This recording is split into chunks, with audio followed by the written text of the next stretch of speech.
Hey, I hope your summer is going great. And today I want to tell you about something that's coming up on September 4th. It's called the Border-to-Water ride, where myself, along with 4 friends, over the past 3 years, have been riding to accomplish our goal of riding a little over 2,000 miles to finish in New Orleans this year. So this year we're going to be riding 633 miles from Memphis, Tennessee. We're going to finish in New Orleans. It's all for the purpose of benefiting Youth for Christ. Now, something that's pretty cool that's going to be happening on this year's ride when we stop for the night in Lake Providence, Louisiana. I've been working with one of the youth pastors there. We're actually going to stay at I think a Baptist church.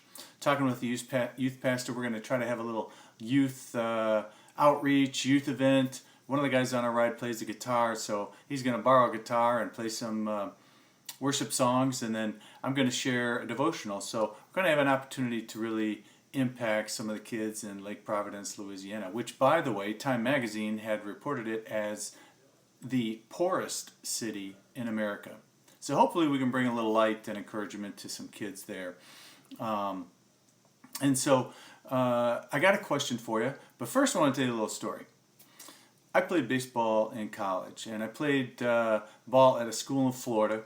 Now, one of the things that was particularly pretty cool about playing baseball at this school in Florida is that every year we had an opportunity to travel around to various prisons and play the inmates in baseball. Now, you can imagine as a 20-year-old, it was pretty intimidating going in and getting frisked and our bags checked, and everybody enjoyed it. The inmates would crack jokes about, hey, let's switch uniforms, and be careful, once you get in here you'll never get out.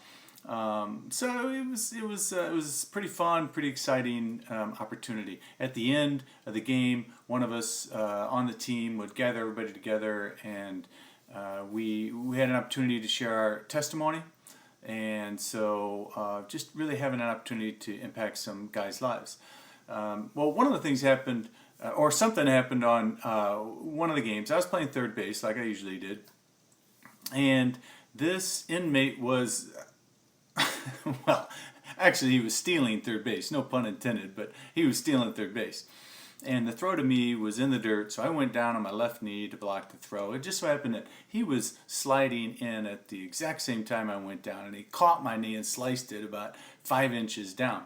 Well, I happened to wake up in the infirmary with 2 guys hanging over me, and one guy on my left was apparently the doctor, and he didn't speak any English, he only spoke Spanish, and the guy on my right that was hanging over me was his inmate assistant who didn't speak any Spanish, he only spoke English. And you can imagine the little bit of confusion, lack of communication going on there. And the doctor at one point, he went to pick up a sterile gauze patch out of a pocket or packet, and dropped it on the floor. But he went ahead and used it anyway, stitched me up, and everything was fine. But here's my point. The doctor didn't have to do what he did. He didn't have to stitch me up. He could have been frustrated with what was happening, frustrated with the lack of communication. He could have just said, forget it, put his tools down, walk away, and said, I'm not going to do this. Could have left me bleed there to death in prison.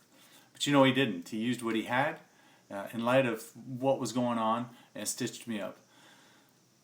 Well, I truly feel that we were sent here to Texas to do what we needed to do to impact kids' lives, because we've been committed to do that.